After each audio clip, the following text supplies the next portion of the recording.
সুপ্রিয় শিক্ষার্থী, আমি কাজী জালালউদ্দিন, সহযোগী অধ্যাপক সরকারি কলেজ। আজকে তোমাদের সাথে আমি অর্থনীতি বিভাগের দ্বাদশ শ্রেণীর অর্থনীতির দ্বিতীয় পত্রের 3 নম্বর চ্যাপ্টার বাংলাদেশের শিল্প নিয়ে আলোচনা করব। এর আগে যে বিষয় আলোচনা করেছি নিশ্চয়ই সেগুলো নিয়ে তোমরা বাসায় পরিচর্যা করছো, চর্চা করছো। যদি কোনো সমস্যা থাকে আমি বলেছিলাম যে তোমরা আমাদের সাথে যোগাযোগ করবে। এটা অনলাইনে হতে পারে, ওভার ফোনে হতে পারে। কেউ যখন যোগাযোগ করো না, বুঝে নেবো যে মোটামুটি তোমাদের কাছে ধারণা স্পষ্ট হয়েছে। এখন আজকে আমরা যে বিষয়টা নিয়ে আলোচনা করবো বাংলাদেশের শিল্প নিয়ে। বাংলাদেশের শিল্প নিয়ে আলোচনার আগে শিল্প কি জানতে হবে। শিল্প হচ্ছে আমরা প্রাথমিক দ্রব্যকে মাধ্যমিক এবং চূড়ান্ত দ্রব্য পরিণত করার প্রক্রিয়াকে শিল্প বলা হয়। মাধ্যমিক দ্রব্য, প্রাথমিক দ্রব্য আর হচ্ছে চূড়ান্ত দ্রব্য। প্রাথমিক দ্রব্য বলতে যেটা হচ্ছে প্রকৃতি উৎপাদন করে, সেগুলো সরাসরি ব্যবহার না করে আমরা যদি শিল্পে কাঁচামাল হিসেবে ব্যবহার করি সেটা হয়ে যায় মাধ্যমিক দ্রব্য। এবং ওই কাঁচামাল মাধ্যমিক দ্রব্যটা একেবারে চূড়ান্তভাবে যখন ব্যবহার উপযোগী করে শিল্পগুলো আমাদের জন্য তৈরি করে দেয় সেটা হয়ে যায় চূড়ান্ত দ্রব্য। যেমন আমরা বলতে পারি তুলা হচ্ছে প্রাথমিক দ্রব্য, আর সেখান থেকে সুতা তৈরি হয়, সেটাকে আমরা বলতে পারি মাধ্যমিক দ্রব্য। আর সুতা থেকে একেবারে ফাইনাল গুডস কাপড় তৈরি হয়, যেটা আমরা ব্যবহার করি, সেটাকে বলবো আমরা চূড়ান্ত দ্রব্য। যাই হোক, আমরা এখন শিল্প কত প্রকার। 2005 সালের শিল্পনীতি অনুযায়ী শিল্প 4 প্রকার ছিল। 2010 সালের শিল্পনীতি অনুযায়ী আমাদের 9 ধরনের শিল্পের ভাগ দেখি। আর 2016 সালের শিল্পনীতি অনুযায়ী শিল্পের প্রভাবেদ হচ্ছে 12 প্রকার। আমরা 2010 সালকে হাইলাইট করে আলোচনা করব। আমাদের বোর্ডে লেখা আছে, হয়তো দূর থেকে স্পষ্ট বোঝা যাবে না, সেটা এর ভিত্তিতে আমরা ব্যাখ্যাটা আলোচনা চালিয়ে যাব। সেটা হচ্ছে আমাদের 2010 সালের শিল্পনীতি অনুসারে 9 প্রকার শিল্প। প্রথমে হচ্ছে বৃহৎ শিল্প। আমরা বৃহৎ শিল্প চিনব কিভাবে? যদি কোনো শিল্পে, এখানে লেখা আছে, উল্লেখ করা আছে 250 জন এর বেশি, 250 জনের বেশি শ্রমিক কাজ করে। কোনো শিল্পে 250 জনের বেশি শ্রমিক কাজ করলে সেটাকে আমরা বৃহৎ শিল্প বলতে পারি। আর যদি আমরা টাকা হিসেবে, স্থায়ী মূলধন হিসেবে বিবেচনা করি, সে শিল্পের ফ্যাক্টরি, বিল্ডিং এবং কারখানা বাদে সেই শিল্পে যদি স্থায়ী মূলধন 300 কোটি টাকার বেশি থাকে, তাহলে সেই শিল্পটা হবে বৃহৎ শিল্প। আমরা বৃহৎ শিল্প চাক্ষুষ উদাহরণ হিসেবে বলতে পারি ঔষধ শিল্প, সিমেন্ট শিল্প, কাগজ শিল্প বা গার্মেন্ট শিল্প বলতে পারি। আর এটা হচ্ছে ম্যানুফ্যাকচারিং দৃষ্টিকোণ থেকে। আমরা জানি ম্যানুফ্যাকচারিং মানে যে দ্রব্যগুলো আমরা স্পর্শ করে অস্তিত্ব টের পাই, যেসব পণ্যগুলো স্পর্শ করে বা চাক্ষুষ দৃশ্যমান, সেই সব পণ্য হচ্ছে ম্যানুফ্যাকচারিং শিল্পের পণ্য। আর একটা হচ্ছে সেবা খাত। সেবা খাতের পণ্য দেখা যায় না, কিন্তু তার অর্থনৈতিক মূল্য আছে। এরা কারা? যারা ডাক্তার, যারা শিক্ষকতা করেন, বা যারা নার্স, গায়ক গায়িকা, এই ধরনের ইঞ্জিনিয়ার, এক্সপার্ট, তারা কিন্তু কোনো পণ্য দিচ্ছে না, তারা যে জিনিসটা দেয় সেটা হচ্ছে সেবা। তাহলে এটাও একটা শিল্প। বা কম্পিউটার, আইটি এক্সপার্ট, তারা আমাদের সেবা দিচ্ছে। তো এই সেবা শিল্প কোনটাকে বলবো? এখানে সংজ্ঞাটা একটু চেঞ্জ হবে। সেবার দৃষ্টিকোণে যদি আমরা বৃহৎ শিল্প বিবেচনা করি, তাহলে সেক্ষেত্রে শ্রমিকের সংখ্যা কমে যাবে 100 জন প্লাস, অর্থাৎ 100 জনের চেয়ে বেশি শ্রমিক হলে, এবং টাকার অঙ্কে স্থায়ী মূলধন যদি 15 কোটি টাকার ঊর্ধ্বে থাকে, সেটাকে আমরা বৃহৎ শিল্প বলতে পারি। তো আমরা বৃহৎ শিল্প বুঝলাম। এটা আমাদের মনে রাখতে হবে, এই কারণে যে এখান থেকে উদ্দীপক তৈরি হবে এবং সেই ভিত্তিতে আমরা আলোচনা করতে হবে। এবং উদ্দীপক তৈরি করে বলবো যে বৃহৎ শিল্পের সুবিধা অসুবিধা কি হয়, ইমিডিয়েটলি বলবে, আমাদের উদ্দীপক থেকে বুঝে নিতে হবে। মাঝারি শিল্প। বৃহৎ শিল্প হচ্ছে ছোট শিল্প, মাঝারি। এক্ষেত্রে ম্যানুফ্যাকচারিং শিল্পের ক্ষেত্রে আমরা যদি বিবেচনা করি, তাহলে 100 থেকে 250 জন শ্রমিক যে শিল্পে থাকে, যে শিল্পে 100 থেকে 250 জন শ্রমিক কাজ করে, সেটা বলবে মাঝারি শিল্প শ্রমিকের দৃষ্টিকোণ থেকে। আর যদি স্থায়ী মূলধন বিবেচনা করি, সেক্ষেত্রে 10 থেকে 30 কোটি টাকার মধ্যে যদি স্থায়ী সম্পদ থাকে, তাহলে সেটাকে বলবে হচ্ছে মাঝারি শিল্প। এটা ম্যানুফ্যাকচারিং দৃষ্টিকোণ থেকে। আমরা যদি সেবা ভিত্তিক শিল্প বিবেচনা করি, সেক্ষেত্রে মাঝারি শিল্প কোনগুলো হবে? সেটা হচ্ছে 50 জন থেকে 100 জন শ্রমিক যে শিল্পে কাজ করে, সেটা হবে মাঝারি শিল্প। এবং যেখানে মূলধন বিবেচনা করলে স্থায়ী মূলধন যদি 1 কোটি থেকে 15 কোটি টাকা থাকে, সেই শিল্পটি আমরা বলবো মাঝারি শিল্প। বৃহৎ শিল্প হচ্ছে ছোট শিল্প। মাঝারি শিল্প কোনগুলো হতে পারে?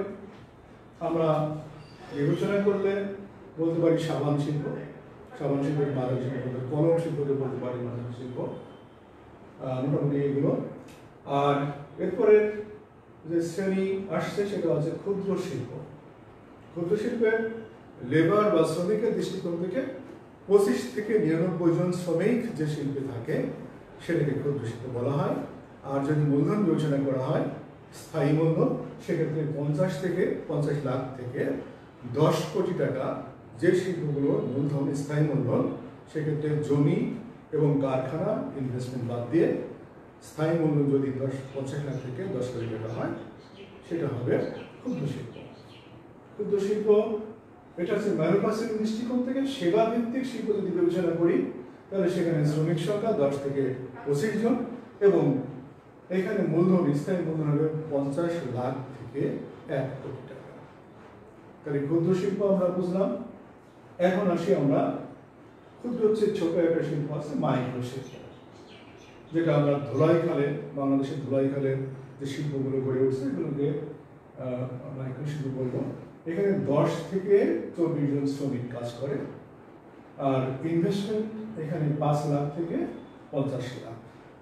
এখন আসি কুটির শিল্প। কুটির শিল্প খুবই ইম্পর্টেন্ট, পরীক্ষায় প্রশ্ন আসে। কুটির শিল্প কোনগুলো, কাকে বলে? কুটিরের মধ্যে, ঘরের মধ্যে, গ্রামের কুটিরের মধ্যে বা ঘরের মধ্যে পরিবারের সদস্য নিয়ে যে শিল্প, সংখ্যাটা একটু লক্ষ্য করতে হবে, মনে রাখতে হবে। গ্রামের একটা নির্দিষ্ট, প্রতিটা পরিবারের নির্দিষ্ট পরিবার যদি তার সদস্যদের নিয়ে কোনো শিল্প গড়ে তোলে, তাহলে সেটা হবে কুটির শিল্প। এবং এক্ষেত্রে অবশ্যই শ্রমিকের সংখ্যা 10 জনের কম হবে। এখন প্রশ্ন হচ্ছে, কোনো ফ্যামিলিতে যদি 10 জনের উপরে 15 জন সদস্য থাকে, তাহলে কি সেটাকে কুটির শিল্প বলা যাবে না? এক্ষেত্রে সংজ্ঞাগত একটি সমস্যা হচ্ছে। আমার দৃষ্টিকোণ থেকে একটা ফ্যামিলির যতজন সদস্যই হোক, তারা যদি এই শিল্পে যুক্ত থাকে, সেটাকে আমরা কুটির শিল্প বলবো। সেক্ষেত্রে ফ্যামিলির সদস্য সংখ্যা 10-এর উপরে গেলেও সমস্যা নাই, একই ফ্যামিলির সদস্য হতে হবে। আর এখানে ইনভেস্টমেন্ট অবশ্যই 5 লাখের নিচে হতে হবে। 5 লাখের উপরে গেলে সেটা কুটির শিল্পে থাকবে না। হ্যাঁ, কুটির শিল্প পরে আসে হাইটেক। এটা লেটেস্ট আমাদের ধারণা আসছে।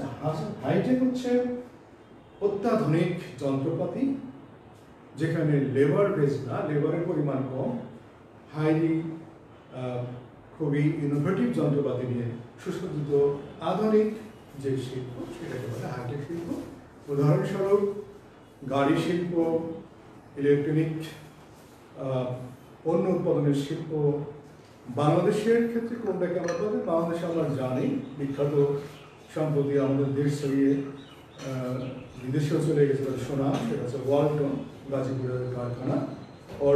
ওয়ালটনের শিল্পকে আমরা হাইটেক শিল্প বলতে পারি, কারণ তারা বিভিন্ন ধরনের উন্নত প্রযুক্তির মাধ্যমে খুবই মানসম্মত পণ্য দেশের চাহিদা মিটিয়ে বিদেশে রপ্তানি করছে, উৎপাদন করে। আমরা ওয়ালটনকে বাংলাদেশের হাইটেক শিল্প বলতে পারি। হাইটেক শিল্প আমরা বুঝলাম যেখানে একেবারে আধুনিক যন্ত্রপাতি ব্যবহার করে পণ্য উৎপাদন করা হচ্ছে এবং আধুনিক পণ্য উৎপাদন করা হচ্ছে। মোবাইল থেকে শুরু করে মোবাইল, ল্যাপটপ, কম্পিউটার, তারপরে হচ্ছে বিভিন্ন মেডিকেল সামগ্রী, তো এইগুলো তৈরি হচ্ছে সেখানে। আমরা ফ্রিজ তৈরি হচ্ছে। এরপরে নেক্সট যেটা আমাদের আসছে সেটা হচ্ছে সংরক্ষিত শিল্প। সংরক্ষিত শিল্প এটা একটু মাথায় রাখতে হবে। এটা এমন এক ধরনের শিল্প যে শিল্প দেশে আইন শৃঙ্খলা বাহিনীর আধুনিক বা আইন শৃঙ্খলা বাহিনী যে অস্ত্র শস্ত্র ব্যবহার করে সেগুলো উৎপাদন হয়, বা টাকা পয়সার উৎপাদন, টাকশাল যেটাকে আমরা বলে থাকি, এইগুলো সরকারের নিয়ন্ত্রণে থাকে, সংরক্ষণে থাকে। এই জন্যই অস্ত্রপাতি, সামরিক সরঞ্জাম, তারপরে আমাদের টাকা পয়সা, এরপরে ব্যাংকের চেক, এগুলো এখানে উদ্ধৃত হয়। সেই জন্য এটা সরকারের নিয়ন্ত্রণে থাকে এবং এটাকে বলা হয় সংরক্ষিত শিল্প। কারণ এটা কিন্তু যে কেউ এই শিল্প পারমিশন পায় না, এটা মূলত সরকারি মালিকানায় থাকে। দেশের সার্বভৌমত্ব, দেশের আইন শৃঙ্খলা এবং দেশের সামরিক খাতকে নিয়ন্ত্রণের জন্য, আর্থিক খাতকে নিয়ন্ত্রণের জন্য, অর্থাৎ গোপনীয় বিষয়গুলো নিয়ন্ত্রণের জন্য যে শিল্প এগুলো তৈরি করে সেগুলোকে সরকারের হাতে রেখে দেওয়া হয়, সরকার এটা সংরক্ষণ করে। এই জন্য বলা হয় সংরক্ষিত শিল্প। অগ্রাধিকার শিল্প, এটা নতুন এই কনসেপ্টটা আসছে। অগ্রাধিকার মানে সবার আগে অধিকার, আগে অধিকার। যে শিল্পগুলোর পণ্য দ্রুত প্রবৃদ্ধি অর্জন করছে, বেকারত্ব নিরসন করছে এবং রপ্তানি লক্ষ্যমাত্রা অর্জন করতে সহযোগিতা করছে, দ্রুত প্রবৃদ্ধি অর্জন, উন্নত, বেকারত্ব ঘোচাচ্ছে, দারিদ্র্য ঘোচাচ্ছে এবং প্রভূত সম্ভাবনা, বিদেশে যার যে পণ্যের দেশীয় পণ্যের চাহিদা ব্যাপক, সেই শিল্পের পণ্যকে আমরা, সেই শিল্পকে আমরা বলি অগ্রাধিকার শিল্প। তো এটা অগ্রাধিকার শিল্প চেঞ্জ হয়। সরকার কোন শিল্পকে সরকারের দৃষ্টিকোণ থেকে অগ্রাধিকার পাবে, সরকার সেটা হাইলাইট করে সেটাকে সিলেক্ট করে ফেলে। বাংলাদেশে 2010 সালে শিল্পনীতি অনুসারে 32টা শিল্পকে অগ্রাধিকার শিল্প ভিতরে রেজিস্ট্রেট করা হয়েছিল। এখন হয়তো চেঞ্জ হয়েছে। এখন হচ্ছে নিয়ন্ত্রিত শিল্প। নিয়ন্ত্রিত শিল্প হচ্ছে সংরক্ষিত এবং নিয়ন্ত্রিত, এটা অনেক সময় পেছ লেগে যায়, দুটো কিন্তু এক না, দুটো ভিন্ন কনসেপ্ট। নিয়ন্ত্রিত শিল্প হচ্ছে কোনটা? যে শিল্প জনগণের স্বার্থ সংশ্লিষ্ট, জনগণের ব্যাপকভাবে জনগণের স্বার্থের সাথে, জনগণের উন্নয়নের সাথে জড়িত যে শিল্পের পণ্য, সেই শিল্প সরকার প্রয়োজনে বেসরকারি খাতে দিতে পারে, কিন্তু সরকার সেখানে নিয়ন্ত্রণ রাখে। সেই জন্য এখানে নিয়ন্ত্রিত শিল্প হয়। উদাহরণস্বরূপ বাংলাদেশে যে ফ্লাইওভার হচ্ছে, মেট্রো রেল হচ্ছে, এটা কিন্তু সরকারের নিয়ন্ত্রণে হচ্ছে। বা সরকার যদি কোনো বেসরকারি খাতে দাও, সেখানে সরকারের নিয়ন্ত্রণ থাকে, কারণ এখানে পাবলিক সেফটির ব্যাপার আছে, জননিরাপত্তার ব্যাপার আছে। যেখানে জননিরাপত্তা, জনস্বার্থ খুব কঠোরভাবে মেনটেন করা প্রয়োজন, সেখানে সরকার সেটা করে থাকে। নিয়ন্ত্রিত শিল্পের অধীনে সেই শিল্পগুলো করবে। মোটামুটিভাবে আমরা 9 ধরনের শিল্প দেখলাম। শিল্প, এই যে প্রকারভেদ, এখান থেকে কিন্তু আমরা উদ্দীপক তৈরি করতে পারি। উদ্দীপক বিভিন্নভাবে হতে পারে। আমি উদ্দীপক লিখে দিই না পরে, তোমরা যারা ফলো করছো আমাদের অনলাইন ক্লাসটা, তারা খাতা কলম রেডি হয়, একটা উদ্দীপক আমরা সবাই মিলে তৈরি করি। জরিনা বেগম একজন বিধবা মহিলা, তার ছেলে মেয়ে 5 জন, সবাই 18 বছরের ঊর্ধ্বে বয়স, খুবই দুঃখ কষ্টে দিন যাপন করেন। বেঁচে থাকার জন্য উনি বেত, বাঁশ এবং বিভিন্ন ধরনের তৈজসপত্র তৈরি করে লোকাল মার্কেটে বিক্রি করেন। এবং ওনার এক মেয়ে মুড়ি উৎপাদন করে লোকাল বাজারে সেটা সেল করে, বিক্রি করে মোটামুটিভাবে তাদের জীবন ধারণ করে থাকে। এই জরিনা বেগমের এক মেয়ে বিয়ে দিয়েছে পার্শ্ববর্তী গ্রামে। মেয়ের জামাই একটা ছোট পোলট্রি ফার্ম দিয়েছে, পোলট্রি ফার্ম, সেখানে মাংস উৎপাদন করে, ডিম উৎপাদন করে। সেখানে তার অধীনে শ্রমিক সংখ্যা 24 জন।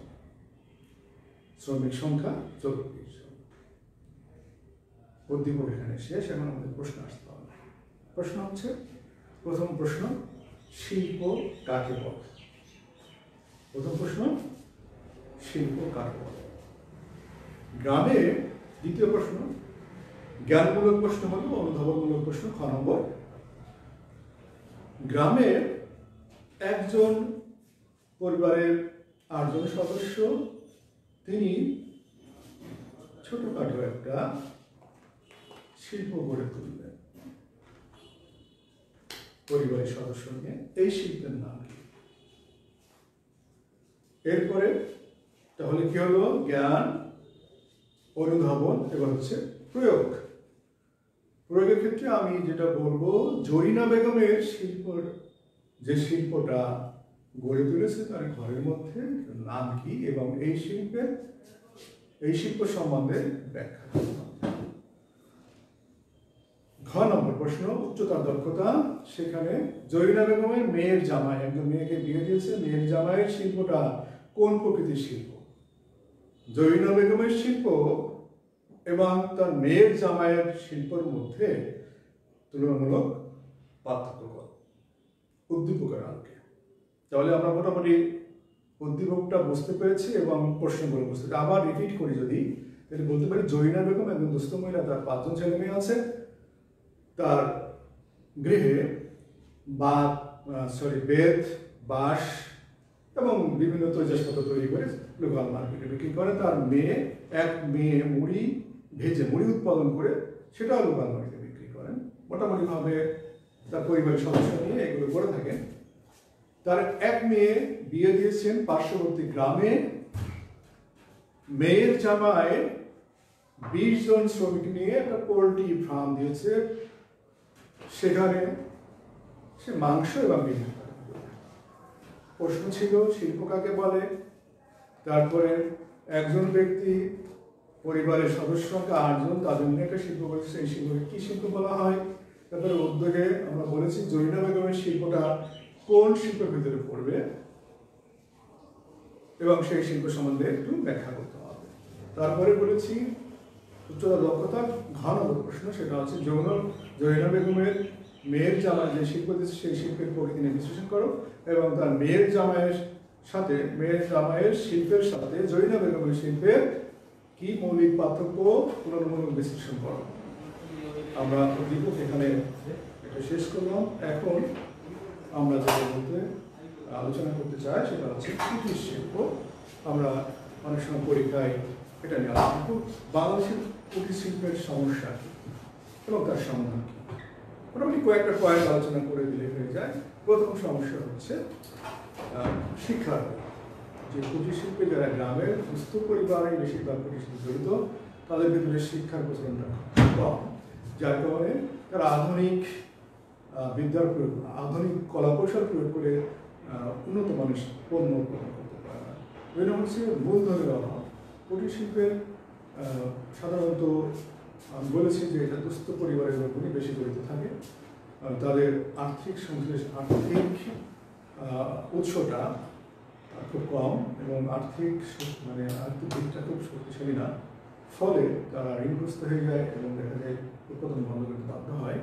এই জন্য কুটির শিল্পের উন্নতির জন্য তাদেরকে যদি অর্থ সরবরাহ করা হয় থাকে, তাহলে এই জায়গাটায় মোটামুটি কুটির শিল্পের বাংলাদেশ শিল্পের প্রসার লাভ করবে।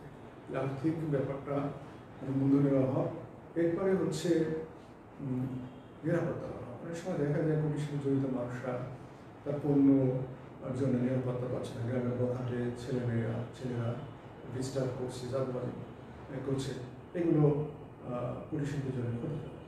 তারপরে হচ্ছে বাজারজাতকরণের সমস্যা। কুটির শিল্পের পণ্য সাধারণত গ্রামে উৎপাদিত হয়, তো তারা যারা উৎপাদন করে তারা ন্যায্য মূল্য থেকে বঞ্চিত হয়। এটা যদি প্রকৃত বাজারজাতকরণ হয়, যেমন নকশিকাঁথা শিল্প তৈরি হয়। আমার জানার মধ্যে যশোরে একটা নকশিকাঁথা উৎপাদন করে 500 টাকা বা 600 টাকায় বিক্রি করে, যেটা তার তৈরি করতেই 15 দিন সময় লেগে যায়। একটা নকশিকাঁথা উৎপাদন করতে 15 দিনের নিচেই কিন্তু এটা তৈরি করা যায় না। 1 জন বা 2 জন শ্রমিক মিলে যদি এটা সেলাই করে, তাহলে 15 দিন লাগবে একটা নকশিকাঁথা সেলাই করতে 15 দিন লাগলো। তাহলে যদি 500 টাকা বিক্রি করে, তার ইনপুট কস্ট, উপাদান খরচ বাদ দিয়ে যদি বাদে দিলাম, তাহলে 15 দিনে 500 টাকা ইনকাম করছে একজন শ্রমিক, তাহলে পার ডে তার লেবার কস্ট কত পড়লো, মানে পার ডে তার ইনকাম কত পড়লো, একেবারেই মানে 33 টাকা। 33 টাকা একটা মানুষের ইনকাম দিয়ে কীভাবে চলে?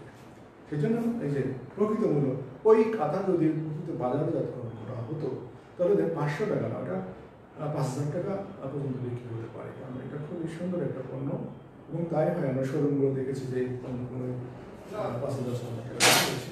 তো বাজারজাতকরণের একটা বড় সমস্যা কুটির শিল্পের। এরপরে নীতি নির্ধারক বা সরকারের সহযোগিতা হওয়া, এসব কুটির শিল্পে যারা জড়িত তাদেরকে আসলে কোনো সরকারের সহযোগিতা করা হয় না। যদি সরকার এই দিক থেকে যদি সহযোগিতা করতো তাহলে হয়তো তাদের নেক্সট আমরা বলতে পারি যে আর্থিক খাত ব্যাংক ব্যবস্থা থেকে ঋণের অভাব। সাধারণত ব্যাংক থেকে প্রাতিষ্ঠানিক উৎসগুলো লোন পাই বেশি। এই ধরনের কুটির শিল্প বেসড যে শিল্পগুলো তারা লোন পায় না, কারণ দেখা যায় অধিকাংশই ভূমিহীন মানুষরা এই কুটির শিল্পের সঙ্গে জড়িত থাকে।